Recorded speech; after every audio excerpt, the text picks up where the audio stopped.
2 bulan sudah berlalu, apa kabar teman-teman? Maaf membuat kalian menunggu dan saya juga nggak sempat ngabarin kalian bahwa JoJo Let's itu hiatus hingga bulan kemarin. Jadi karena waktu saya bahas chapter 8 kebetulan chapter 9 udah nongol, jadi ya sekalian aja ya.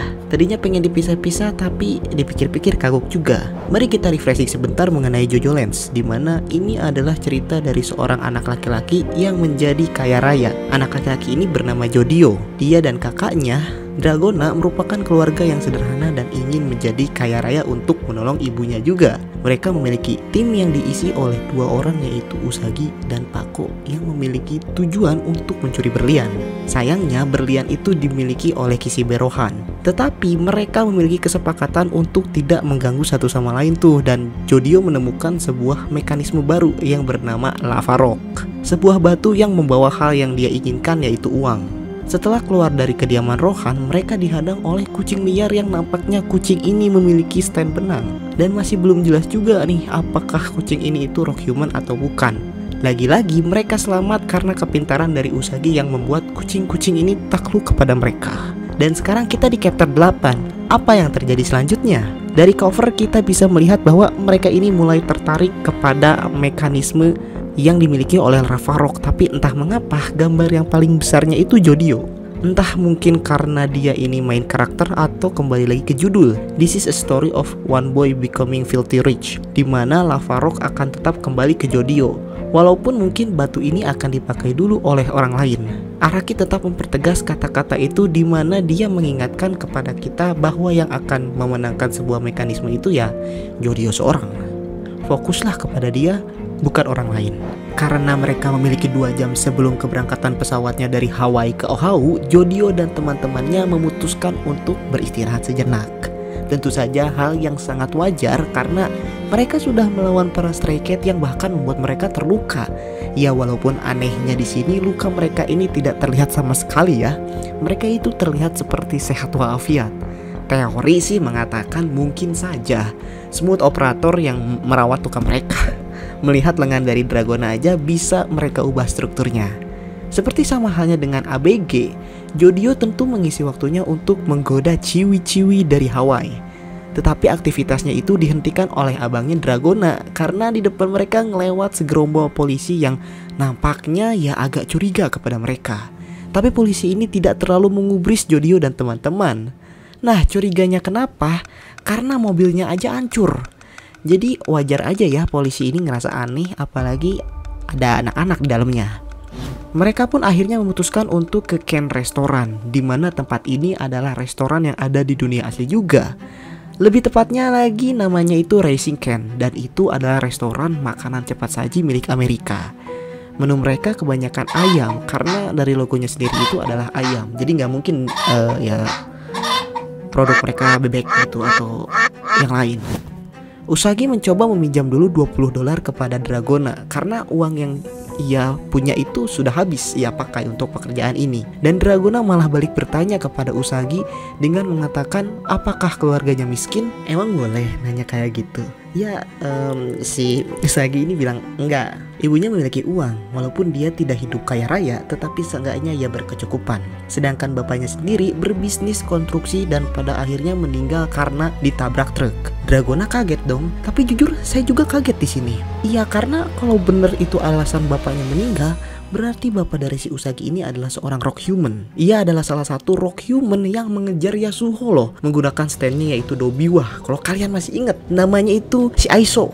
Kalau ini memang benar, berarti cewek rambut berwarna merah itu bisa aja ibu dari Usagi. Sangat menarik ya. Oleh karena itu, si Usagi ini memiliki ide untuk mengetes kekuatan dari Lava Rock. Kalau benar kekuatannya bisa mengembalikan barang berharga milik kita, berarti Lava Rock ini benar-benar berfungsi. Sedangkan kalau gagal, ya resikonya $20 milik Dragona akan hilang. Usagi melemparkan uang $20 itu dengan cuma-cuma ke depan lantai itu. Dan benar saja, tiba-tiba ada serangkaian peristiwa yang terjadi yang membuat uang $20 itu kembali. Ketika uang Dragona itu dilempar oleh Usagi, ada orang yang mengambil uang itu dan uang itu dipakai untuk membeli suatu barang. Di sisi lain, minuman yang diminum Pako ini tiba-tiba dimasukin oleh lalat dan itu membuatnya kesal. Lalu ia berhasil merefund minuman itu dengan uang $20, dan itu $20 milik Dragona. Hasilnya sesuai dengan tebakan dari Usagi itu. Melihat itu, Dragona pun mempunyai ide gila untuk mencoba eksperimen lebih lagi menggunakan lava rock. Daripada nih ya bawa batu yang asal usulnya kekuatannya belum jelas dan mereka juga nggak tahu batas dari batu ini gimana, Dragona ingin mengetes kekuatan lava rock ini dengan jam tangan yang mahal. Ini nih yang ngebuat Dragona blunder. Padahal dia udah tahu atuh bro, gimana batas dari kekuatan lava rock menggunakan berlian yang ada di mansion Rohan. Ia menggunakan alasan ini ya untuk mendapatkan barang yang ia mau. Ya mau bagaimana lagi, walaupun Jodio sempat bilang mungkin hasilnya akan tidak bisa ditebak, tapi Dragona tidak mengubah pikirannya. Dragona pun masuk ke tempat jam tangan mahal itu ditemani oleh Usagi. Mengapa enggak bersama Jodio atau Pako? Karena pertama, Pako itu kelihatan kayak preman. Kedua, Jodio terlalu muda untuk membeli jam tangan mahal. Kan gak mungkin dong anak belasan tahun beli jam tangan mahal. Gak mungkin kan? Di Indo banyak juga kan ya. Dengan menyelipkan lava rock itu di kantong dada milik Dragona, mereka pun akhirnya masuk. Di sana Araki masih mentegaskan ke kita bahwa ini itu adalah cerita tentang satu anak laki-laki yang menjadi kaya raya. Satu loh. Jadi nggak ada ceritanya di sini mereka bakal kaya raya. Ya bisa dibilang antara Usagi, Dragona, Pako ini akan meninggal nantinya atau ya nggak tau lah. Tapi yang pasti di sini Jodio seorang lah yang akan berhasil menjadi kaya raya. Karena mereka berdua nggak bisa masuk, Pako dan Jodio ini akhirnya memiliki kesempatan untuk ngobrol. Nah, jarang tuh kan mereka punya waktu sedikit untuk mengobrol sebelumnya. Jodio yang awalnya cuek dan Pako yang pendiam pun mau gak mau ngobrol dan mereka menikmati obrolannya satu sama lain sambil memegang chicken burrito ya. Dragona beserta Usagi pun akhirnya memasuki toko jam itu dan gara-gara Dragona ini gugup, Usagi mengambil alih dan mencoba untuk menunjukkan bahwa mereka itu ingin membeli jam mahal ini nih dan pantas untuk membelinya. Ya, Usagi salah ngomong juga gara-gara gugup. Ia bahkan bilang Rolex jadi Polex. Dragona kembali mengambil alih dengan menunjukkan berlian yang mereka dapat dari Rohan agar para penjaga di toko jam mahal ini hormat dan tertarik kepada mereka. Usagi dan Dragona memasuki ruang VIP tersebut dan disuguhi dengan 4 jam tangan yang super duper mahal. Tentu saja untuk mengetes kekuatan dari lava rock itu, Dragona langsung menyomot satu persatu dari jam tersebut dan ia dekatkan ke saku yang berisikan lava rock tersebut. Tapi tiba-tiba ketika Dragona selesai mencoba menggunakan jam tersebut, si bapak penjaga jam itu mengunci pintu keluar mereka dan bilang bahwa Usagi dan Dragona adalah seorang pencuri karena memang benar 1 jam yang berada di depan mereka ini sudah menghilang. Tapi masalahnya yang hilang kok cuma 1, kok bisa? Sedangkan di luar ketika Jodio dan Pako sedang berbincang-bincang dan ingin memakan chicken burritos, mereka dikagetkan dengan kehadiran mayat dari para stray cat yang berada di dalam bungkusan makanan itu. Mereka kaget karena ternyata memang benar dari mereka ada di mansion Rohan, mereka itu nggak sendirian. Kita langsung lanjut masuk ke chapter 9 di mana judulnya itu The Owner of Lava Rock, pemilik dari batu mujarab ini. Ketika situasi menjadi genting, ibu dari Jodio ini berusaha menghubunginya karena Dragona itu susah banget untuk dihubungi. Di situ Jodio ngasih tahu lagi bahwa ia ini sedang berada di Hawaii. Ya mungkin ibunya lupa tapi sekarang udah ingat lagi. Ibunya juga sempat ngasih tahu ke Jodio bahwa ia itu kurang suka kalau anaknya ini bergaul dengan Pako. Tapi itu semua ternyata adalah basa-basi karena Jodio ini tahu kalau ibunya ingin bertanya mengenai apa sih yang akan mereka makan malam nanti. Dan akhirnya ibu Jodio memutuskan untuk membuat chicken burritos. Dan itu pas banget ngebuat Jodio ini mematung karena dia mau makan chicken burritos tapi keburu gak jadi gara-gara ada insiden ini. Ya namanya rezeki mah gak kemana ya. Walaupun Jodio gak makannya sekarang, ya bisa makan lagi nih nanti. Jadi dia gak jadi kecewa. Udah tahu nih ya, Jodio ini lagi nelpon. Si Pako ini malah panik dan nanyain ke Jodio siapa yang ngasih makanannya ke dia. Ya Jodio juga panik lah, gak kepikiran siapa yang ngasih. Pako ini langsung nyeletuk kata mafia, seolah-olah ini semua ulah mafia. Dan kucing-kucing itu adalah sebuah teknik ancaman yang menunjukkan bahwa walaupun kucing ini milik mereka, tapi ya itulah hal yang terjadi jika Jodio dan kawan-kawan masih menghalangi jalan mereka. Dan ia masih memvalidasi loh bahwa para mafia ini adalah yang mengawasi mereka dari awal. Padahal itu pertanyaan yang harus ia tanyain loh. Lalu ada satu pertanyaan lagi mengenai pemilik dari Lavarok itu sendiri yang keluar dari mulut Paco. Ia bertanya seakan-akan ia belum tahu bahwa Rohan itu bukanlah pemilik dari Lavarok. Yang jelas sangat aneh lah. Tapi itu mengingatkan Jodio bahwa emang bener di tempat Rohan ada suatu peta yang menunjukkan lokasi dari asal Lavarok, yang berartikan itu adalah kunci dari siapa sih pemilik dari Lavarok tersebut. Paco tetap bilang bahwa fokus utamanya itu adalah untuk mengambil berlian, bukan untuk batu ini.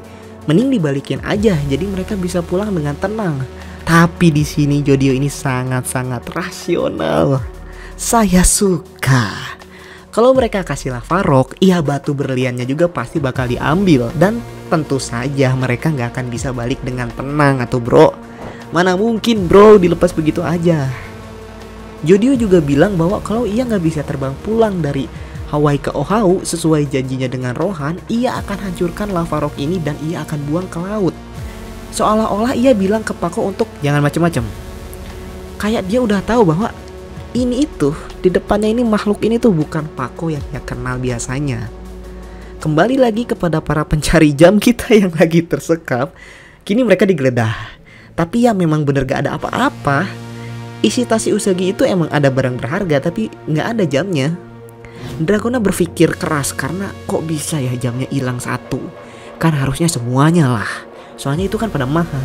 Kecuali yang satu ini, yang hilang ini paling mahal gitu. Jadi cukup masuk akal kalau itu aja yang hilang. Jadi solusinya satu-satunya cara adalah dengan mereka lihat CCTV biar gak dilaporin ke polisi. Awalnya nggak kelihatan tuh karena pas jamnya masih ada semua, si bapak penjaga jam ini ngalangin.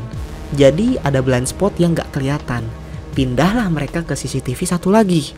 Nah disinilah Dragona ketahuan, atau bahasa kerennya keciduk. Bisa-bisanya si jam yang hilang ini nyangkut di gelang milik Dragona. Yang Dragonanya sendiri aja gak sadar loh. Pas dilihat lagi di bawah gelang juga gak ada. Kan jadi bingung juga ya si penjaga jamnya. Udah ngira aja nih si Dragona ini pesulap. Pas Dragona lihat ke arah sakunya, ada dong di situ tempat di mana Lavarok itu berada. Yang anehnya di situ stand miliknya, yaitu Smooth Operator lah yang memindahkan jam itu dari tangannya menuju ke tempat Lavarok. Ia nggak sadar loh telah mengaktifkan standnya. Makanya ia ingat lagi di chapter 5 kok bisa ya berliannya pindah ke cawan. Ternyata secara nggak langsung yang mindahinnya ya dia sendiri. Diambillah saku milik Dragona oleh si penjaga jam itu dan ia aneh karena ini batu apa?